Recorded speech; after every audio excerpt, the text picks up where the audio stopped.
Dubai air show में तेजस fighter jet के crash होने पर समाजवादी पार्टी अध्यक्ष अखिलेश यादव ने दुख जताया है।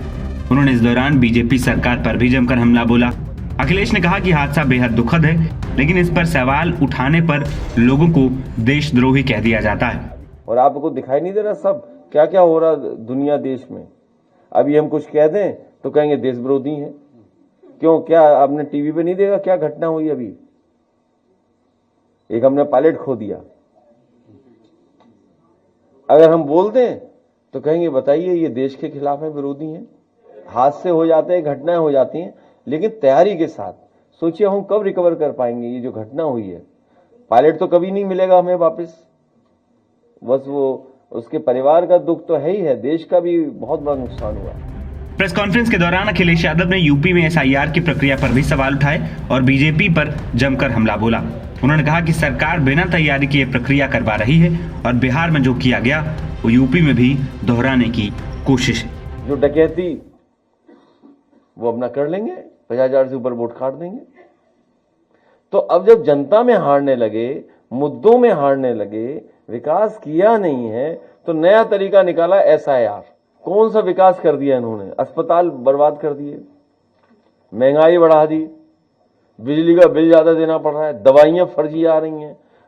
खांसी की दवा लेना मत, मौसम ऐसा है कि खांसी हो जाती है। अब समझ लो खांसी वाली दवाई में क्या दिक्कत है, आप जानते हो।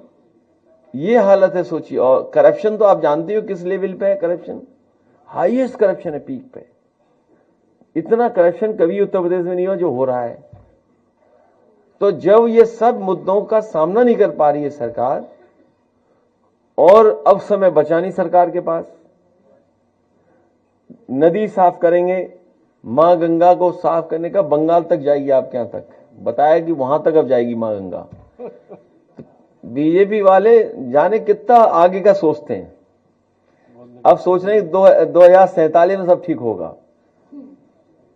बहुत से लोग 2047 में रहेंगे ही नहीं, या फिर कई हजार साल पुरानी बातें करते हैं। पुरानी बातें, या पुरानी बात करेंगे ये लोग, या कोई आगे की बात करेंगे, प्रेजेंट की बात नहीं करेंगे। आज क्या है? यमुना गंदी, गंगा पूरी गंदी, और कह रहे बंगाल तक चली जाएगी गंगा बह करके। वो तो जानी है। तो इसलिए हर मुद्दे पे फेल हो गए हैं। डॉलर में तो गड़बड़ा गए हैं, ये विदेश नीति में तो फेल हो रहे हैं। आप घबरा गए दूसरे देशों से, तो कभी इस देश से संबंध बना रहे, कभी उससे बना रहे हैं।